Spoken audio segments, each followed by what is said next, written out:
Mateus 6, versículos 1 a 18, diz assim a palavra do Senhor: evitem praticar as suas obras de justiça diante dos outros, para serem vistos por eles, porque sendo assim, vocês não terão nenhuma recompensa junto do Pai de vocês que está nos céus.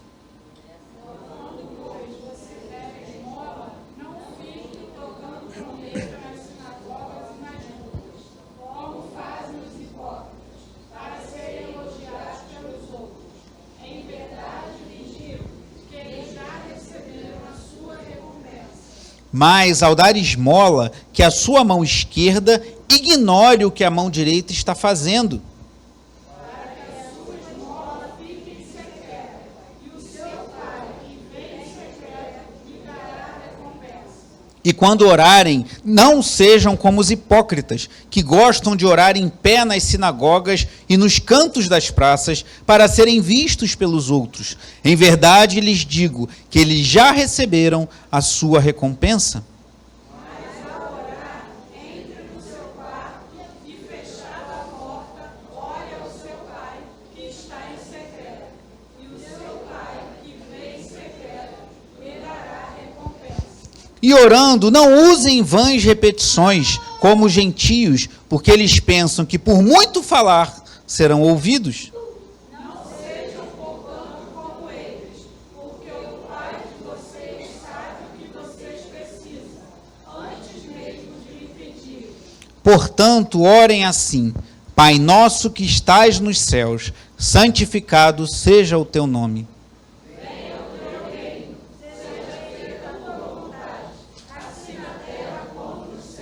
O pão nosso de cada dia nos dá hoje. E perdoa-nos as nossas dívidas, assim como nós também perdoamos aos nossos devedores. E não nos deixes cair em tentação, mas livra-nos do mal, pois teu é o reino, o poder e a glória para sempre. Amém. Porque se perdoarem aos outros as ofensas deles, também o Pai de vocês que está no céu perdoará vocês. Se, porém, não perdoarem aos outros as ofensas deles, também o Pai de vocês não perdoará as ofensas de vocês.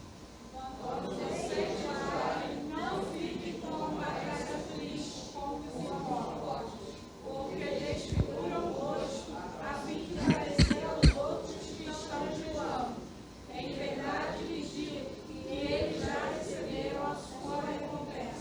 Mas você, quando jejuar, unja a cabeça e lave o rosto, a fim de não parecer aos outros que você está jejuando, e sim ao seu Pai em secreto.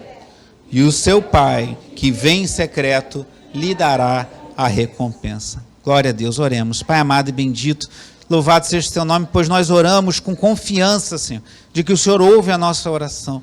Não porque somos bons, não por nossos méritos, não por nossa religiosidade, não, Senhor, porque o Senhor é bom e misericordioso. E o Senhor abriu livre acesso a Ti por meio do sangue de Jesus, o véu foi rasgado, e assim temos livre acesso ao Senhor e temos certeza de que o Senhor nos ouve.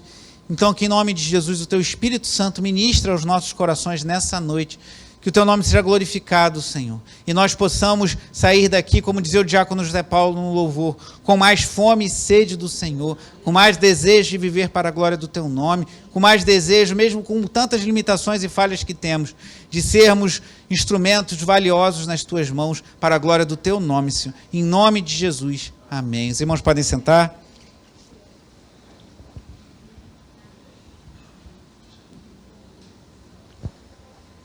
Estamos nessa série sobre jejum, essa é a terceira mensagem. Recomendo aos irmãos, a gente criou um grupo, uma playlist, né, com as mensagens anteriores, você pode ouvir, desse assunto tão importante. E eu estou me baseando, como falei aos irmãos, nesse livro aqui do pastor John Piper, Fome por Deus, da editora Cultura Cristã. E ele, terceiro capítulo, ele deu o título Jejuar pela Recompensa do Pai. E no início do capítulo ele conta a história de um homem chamado Carl Landquist, que foi reitor da escola e do seminário Betel, por quase 30 anos.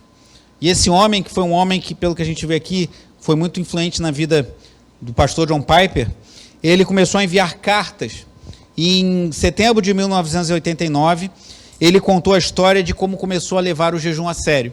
Não é muito extenso, mas eu prefiro ler para trazer as palavras desse reitor já falecido, Karl Landquist, o que ele relatou na sua carta, que está aqui no livro do pastor John Piper. Diz o seguinte: minhas próprias considerações sérias acerca do jejum como uma disciplina espiritual começaram com uma visita ao Dr. Jung Gong Kim, em Seul, na Coreia. É verdade, eu perguntei a ele, que você passou 40 dias em jejum antes da cruzada de evangelismo em 1980? Sim, ele respondeu, é verdade. O Dr. Kim era o presidente da cruzada, que se esperava levar 1 milhão de pessoas ao Yoido Plaza.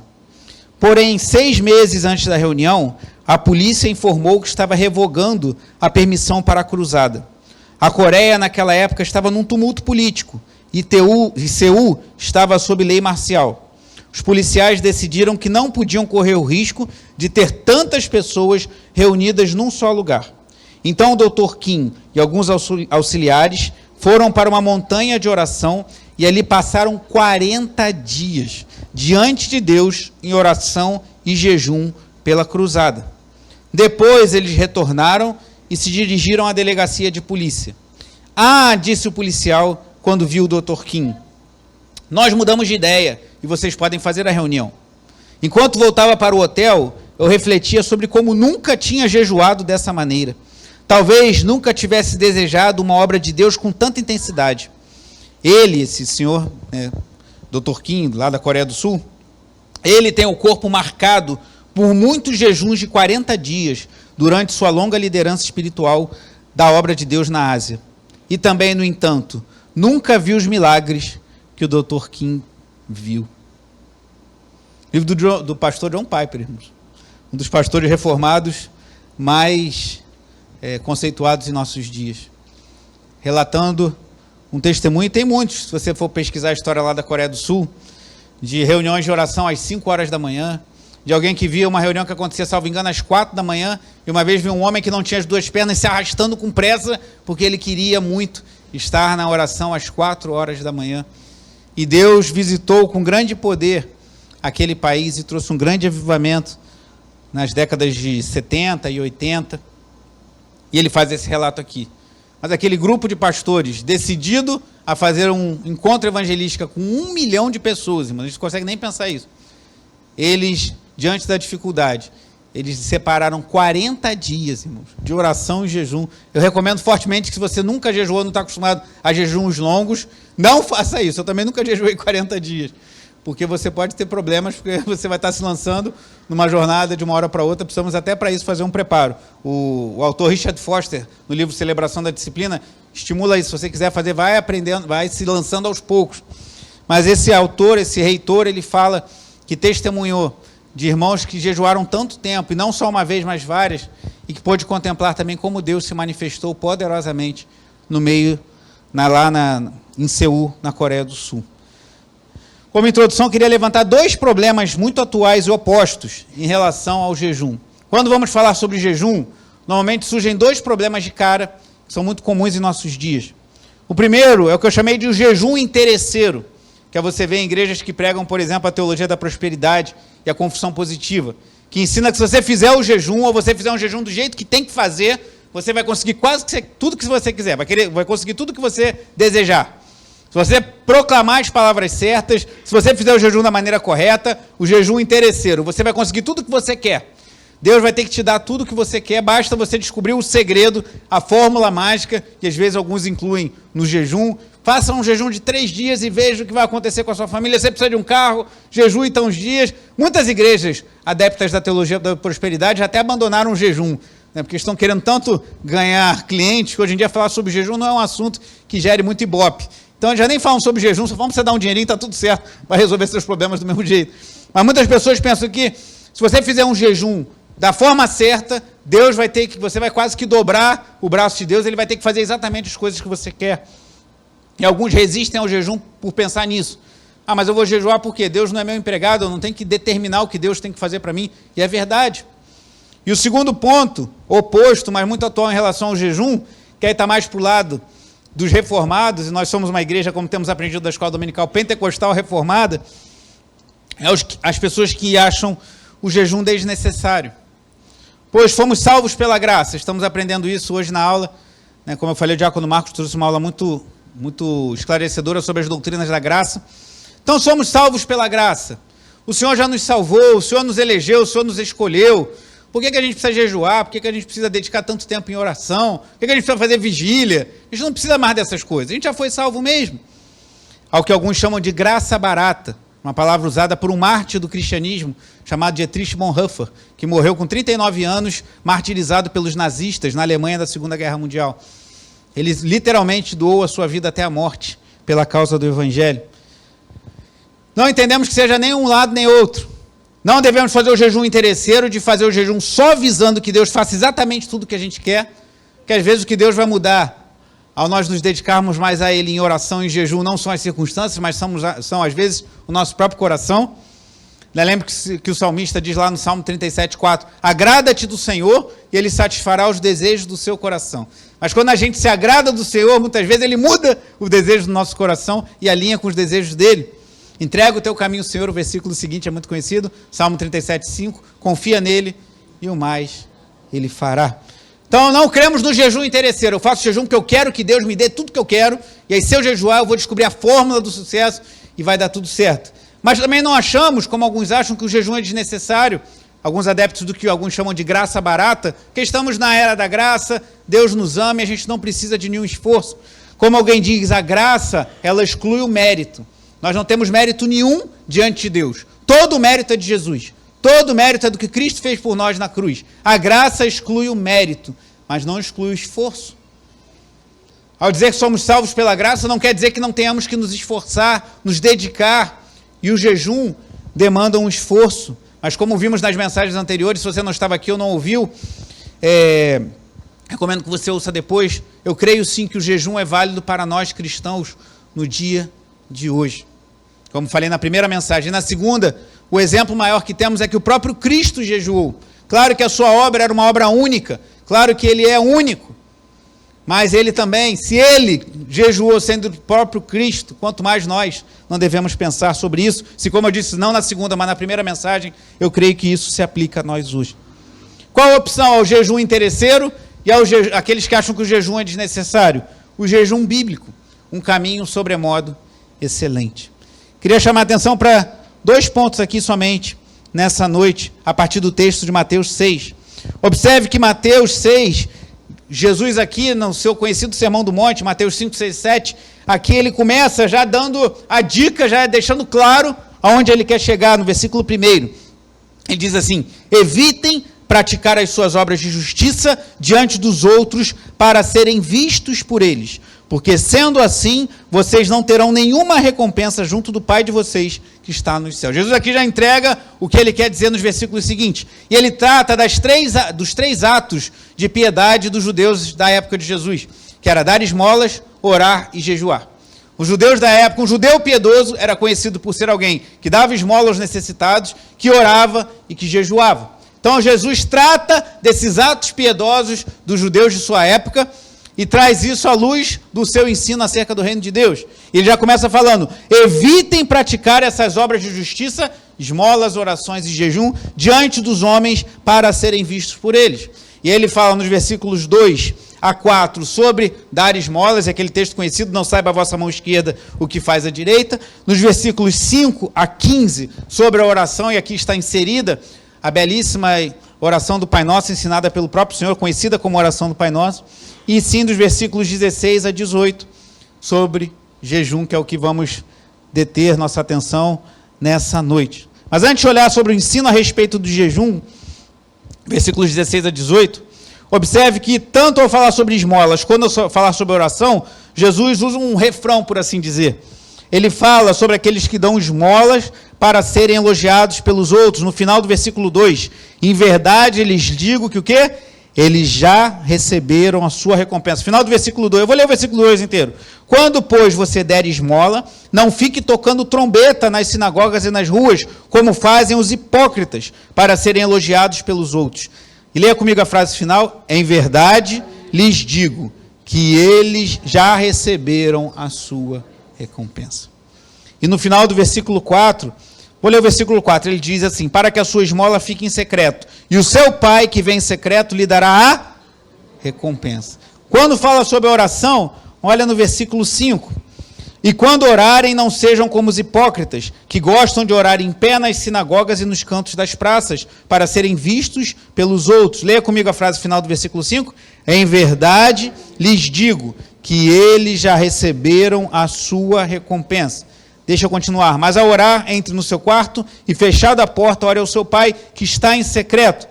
Leia em voz alta a última frase do versículo 6.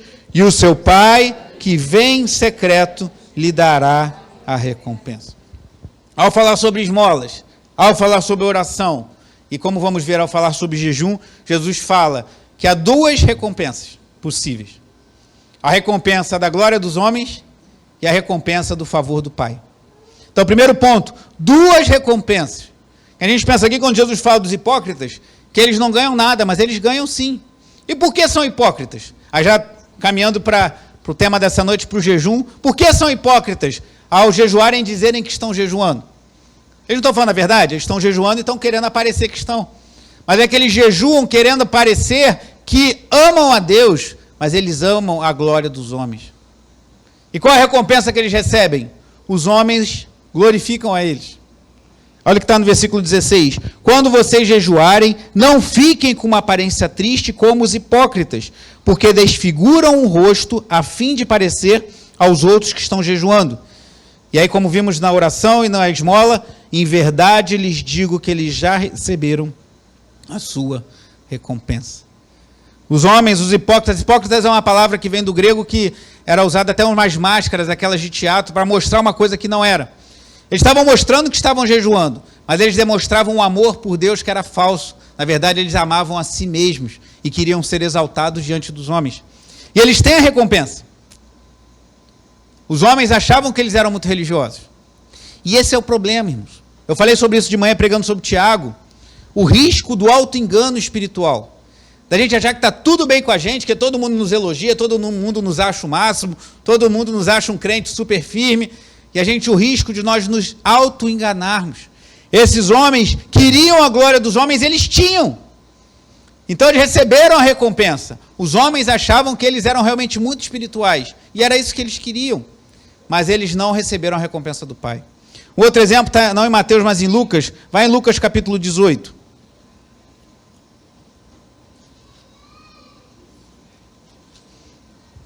Lucas 18.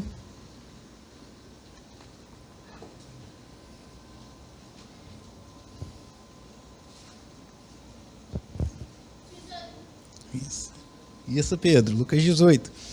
Versículos 9 a 14.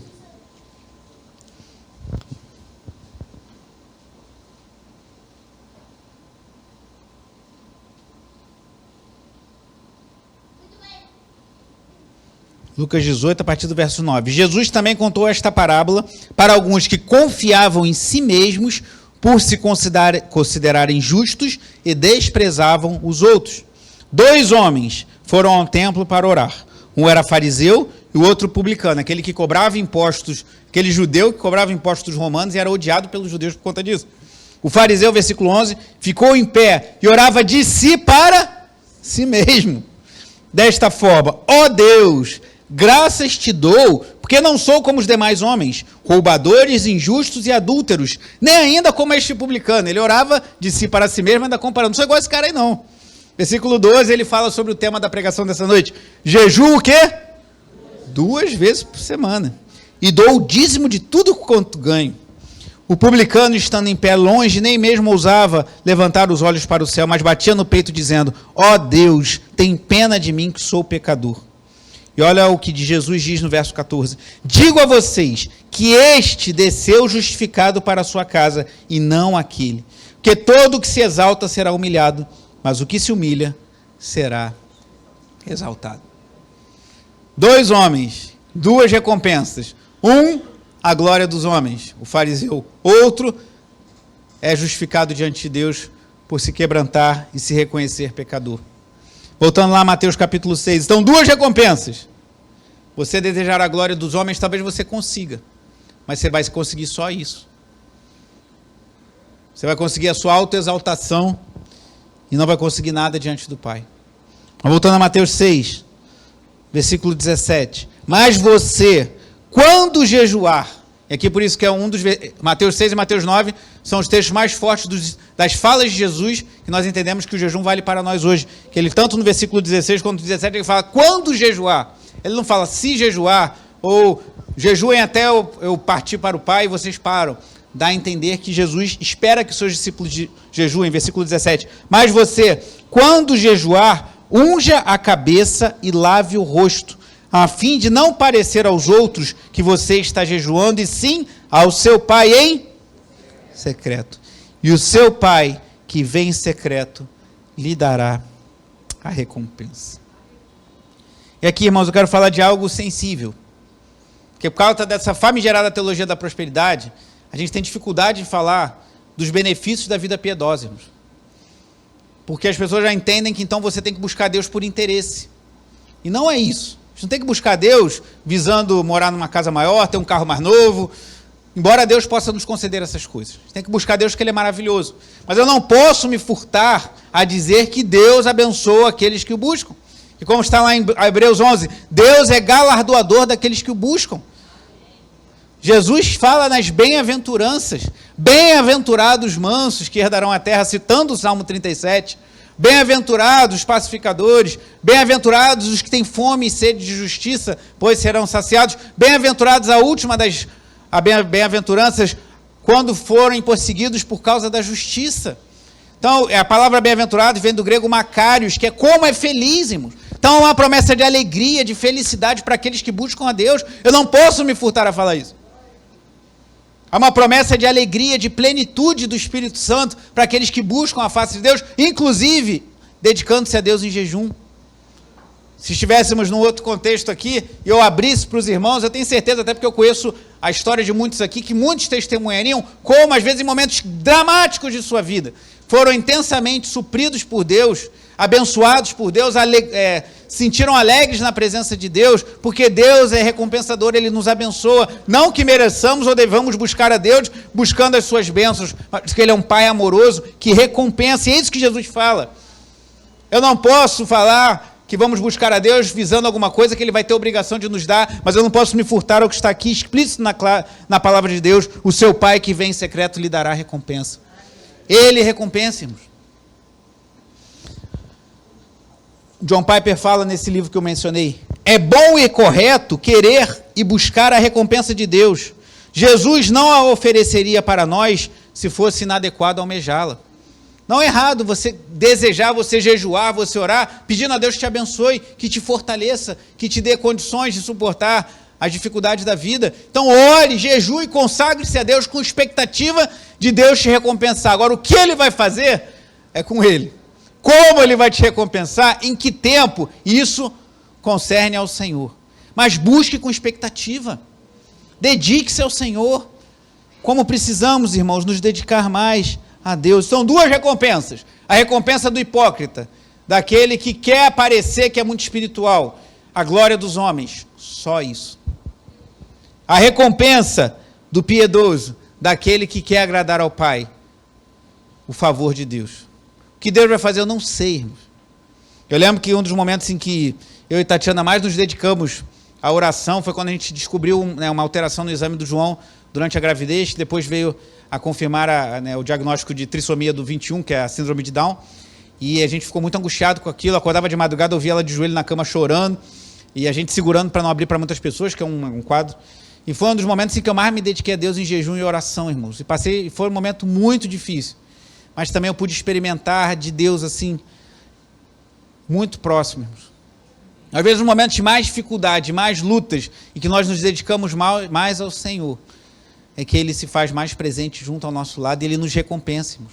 Ele nos recompensa.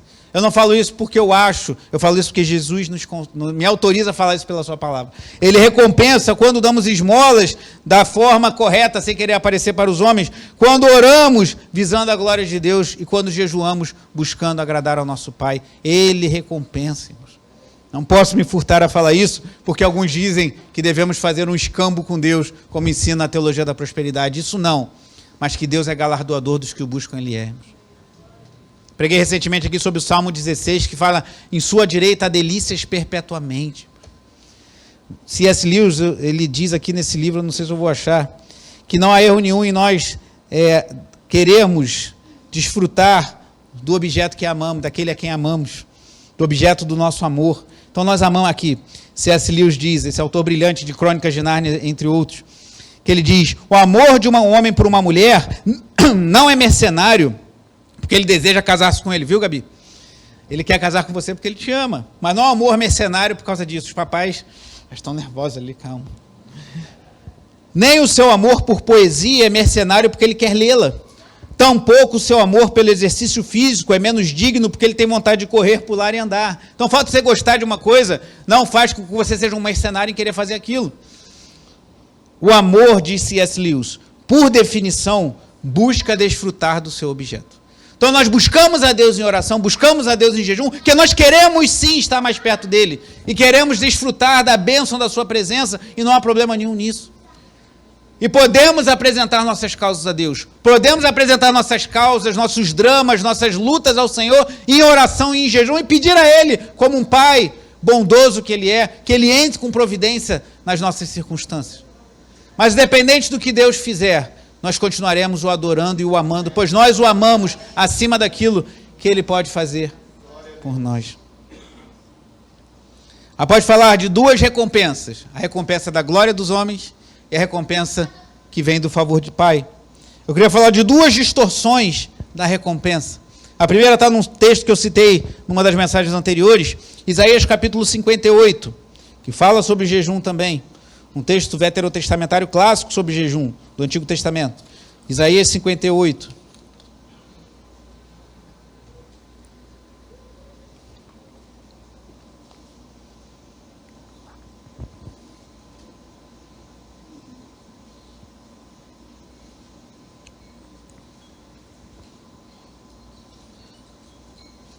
Isaías capítulo 58, apenas os versículos 1 a 4.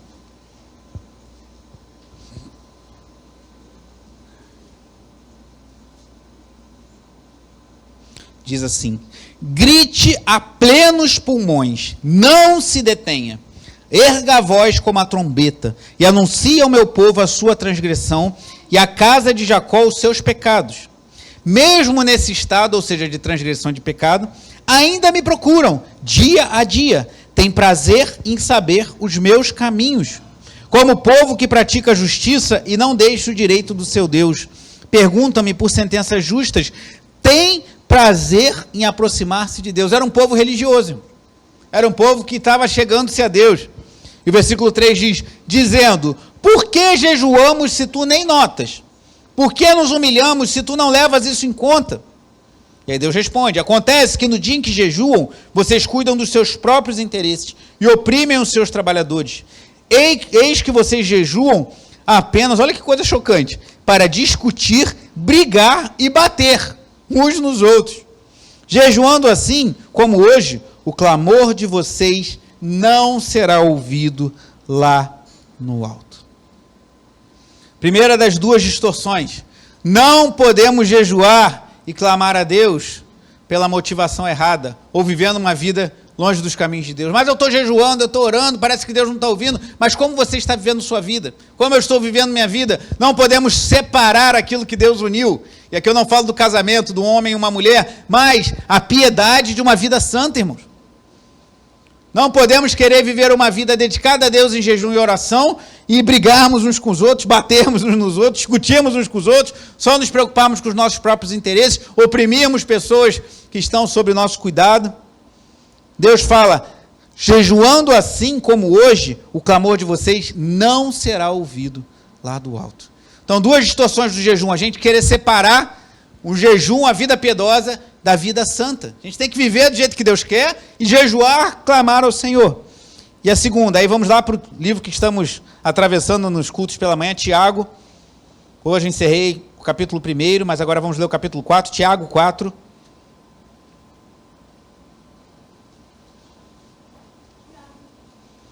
Tiago 4, lá depois do livro aos Hebreus. Tiago 4, apenas também os versículos 1 a 4.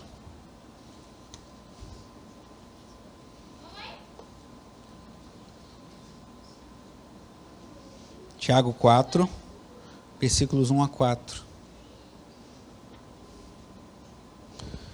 Diz assim: de onde procedem as guerras e brigas que há entre vocês? De onde? Senão dos prazeres que estão em conflito dentro de vocês. Vocês cobiçam e nada têm, matam e sentem inveja, mas nada podem obter. Vivem a lutar e a fazer guerras, nada têm porque não pedem. Só um parênteses, já vi uma igreja dessa de teologia da prosperidade usar esse versículo para falar que a pessoa tem que pedir. Nada tem porque não pedem, mas não leu o versículo que vem depois, versículo 3. Pedem e não recebem porque pedem mal.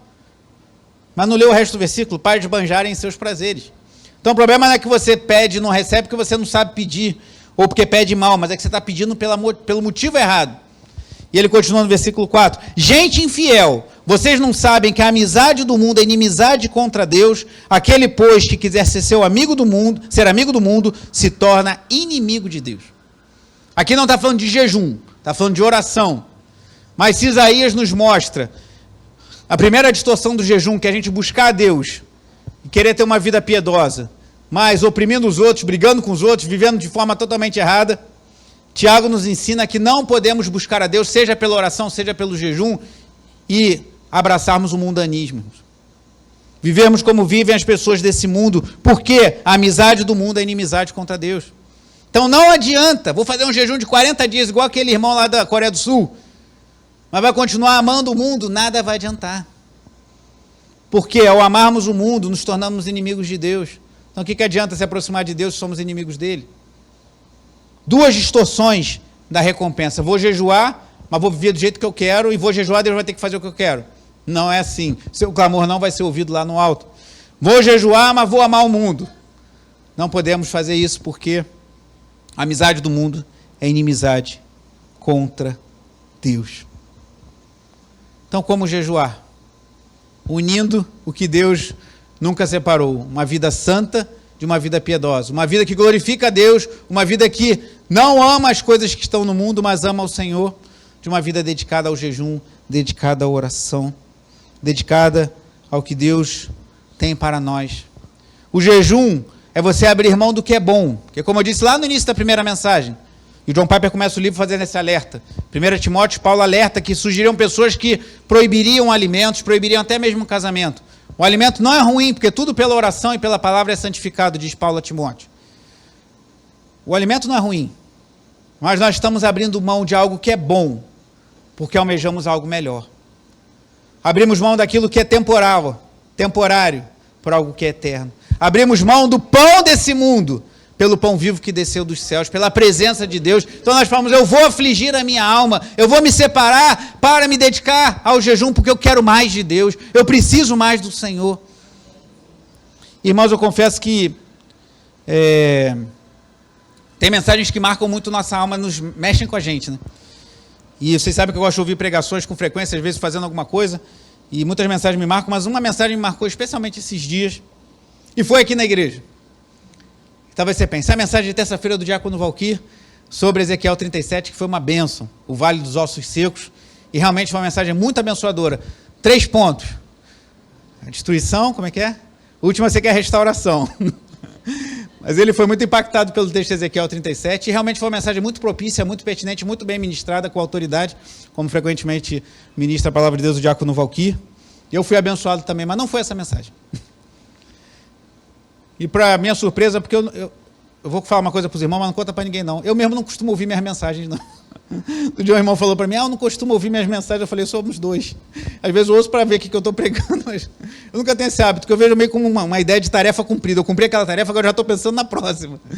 Mas, quando eu preguei domingo à noite, irmãos, que eu falei sobre o jejum de Jesus, acabou o culto, eu estava muito mexido. Eu quase chorei abraçando o irmão ali no saguão. E aquela mensagem mexeu comigo, porque eu fiquei pensando, Piper diz isso e Richard Foster também, o jejum revela as nossas prioridades, o jejum revela aquilo que nos controla. E assim, se você me perguntar do que você mais se arrepende nessa vida, até hoje, eu me arrependo de muitas coisas que fiz, e de muitas coisas que não fiz. Né? Que a gente se arrepende do que faz e se arrepende do que deixou de fazer e deveria. Mas tem duas coisas que eu sinto muita falta, e eu sempre senti isso e continuo sentindo. É que eu queria orar mais e ler mais a Bíblia. Eu queria me dedicar mais à oração, eu queria conhecer mais a palavra de Deus. Irmão, que é isso que importa? No final, o que vai ficar é o nosso relacionamento com Deus e a palavra de Deus, que é a bússola. Eu sinto tanta falta de conhecer mais a palavra, de ler mais. Às vezes eu levo um texto e fico maravilhado, falo, como é que eu não via isso antes, cara? Eu preciso conhecer mais essa palavra. Essa palavra é alimento para a minha alma. Nem só de pão viverá o homem, mas de toda a palavra que procede da boca de Deus. Está lá em Deuteronômio, e dito por Jesus na sua tentação, falei semana passada. Como eu me sinto carente, irmão, de orar mais. Como eu me sinto fraco em oração. Como eu sinto que tantas coisas competem com a minha atenção. Coisas lícitas. Trabalho, demandas, família, mas eu sinto que eu desejo muito pouco a Deus. E eu fiquei pensando nisso no final daquela mensagem, eu falei, eu preciso buscar mais ao Senhor, eu preciso amar mais a oração, eu preciso orar mais, eu preciso ler mais a Bíblia. E se você perguntar do que eu me arrependo é de não ter orado mais e ter lido mais a Bíblia, mas espero tentar consertar isso até o fim dos meus dias. Que é isso que importa, irmãos. Não vou cuidar da sua família. Claro que vai cuidar da sua família. Se você orar e ler mais a Bíblia, o Espírito Santo vai te conduzir a cuidar mais da sua família. Não vou evangelizar. Se você orar e ler mais a Bíblia, certamente você vai ser impulsionado pelo Espírito Santo a pregar a sua palavra. Mas eu não vou estar mais na igreja, só vou ficar orando e lendo a Bíblia sozinho. Não. Se você ler e orar a Bíblia, como o texto que nós citamos aqui, ao falar sobre membresia, você vai entender que a igreja é fundamental para a nossa caminhada cristã, tanto para o nosso serviço, quanto para sermos servidos.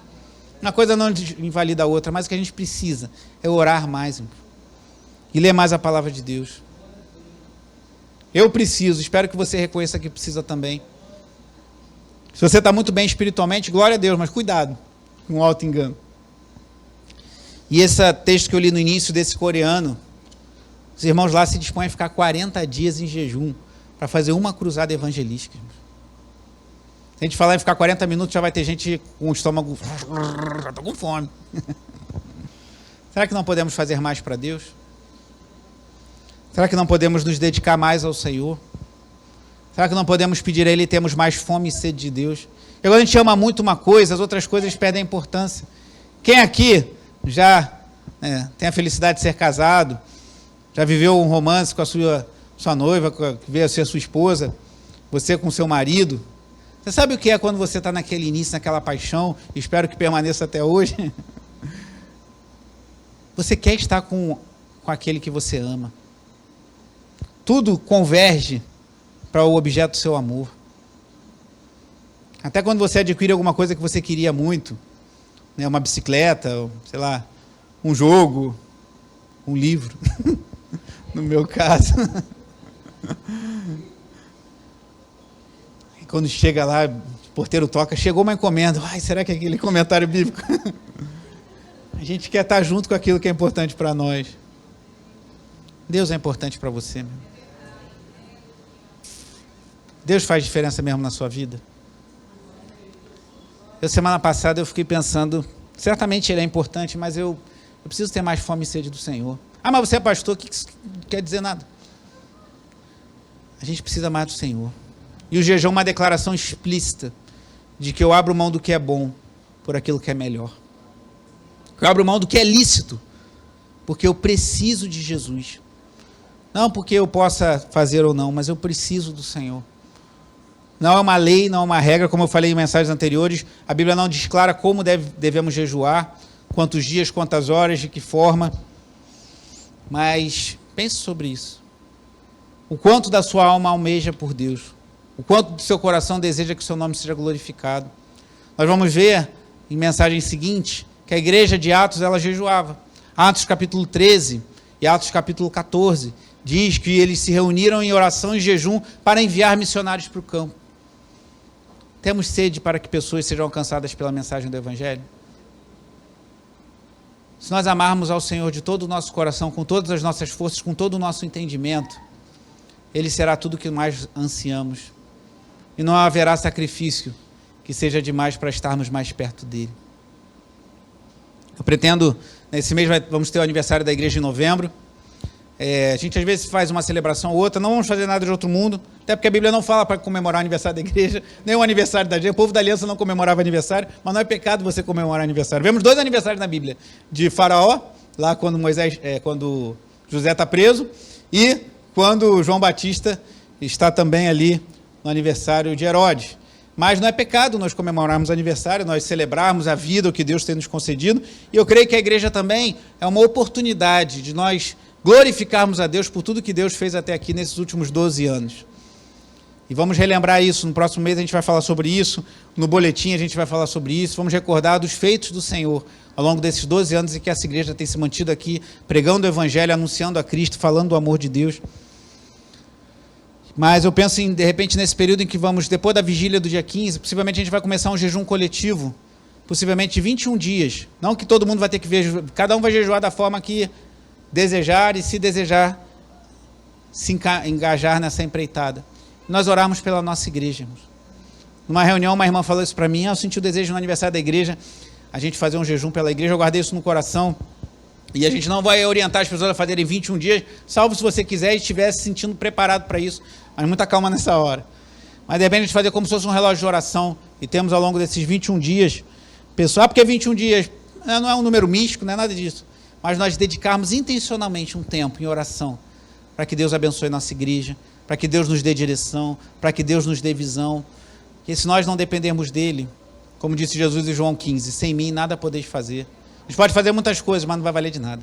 A gente precisa da direção do Espírito Santo. E eu oro ao Senhor, eu pensava sobre isso hoje, que a gente possa experimentar talvez um pouco do que Charles Haddon Spurgeon, conhecido como o príncipe dos pregadores, testemunhou e é citado pelo John Piper, no Tabernáculo de Londres, que era uma igreja muito grande que ele pregava, ele era o pastor lá na sua época, e ele passou por uma temporada de jejum e oração, já mencionei isso aqui antes, e ele diz assim, nossa temporada de jejum e oração no tabernáculo tem sido muito profícua, ou seja, muito produtiva, muito abençoadora, nestes dias. E Charles Spurgeon diz, os portões do céu nunca estiveram tão escancarados, nunca antes nossos corações estiveram tão perto da fonte de glória. E é isso que eu desejo para a minha vida, para a vida da minha esposa, da minha família, para a sua vida, meu irmão, e para a nossa igreja. Que a gente perceba os portões dos céus escancarados sobre nós. A glória de Deus manifesta em nosso meio. E os nossos corações tão perto da fonte da glória, que a gente percebe que o Senhor está no meio de nós. E quando entrarem, a semelhança do que Paulo relata lá em 1 Coríntios 13, no final do capítulo 14, ele fala que quando o ímpio entrar, ele vai dizer, certamente Deus está no meio deles. As pessoas vão ver, Deus está nesse lugar. A presença é quase palpável. É isso que eu peço que Deus manifeste em nosso meio. Fique de pé, vamos orar.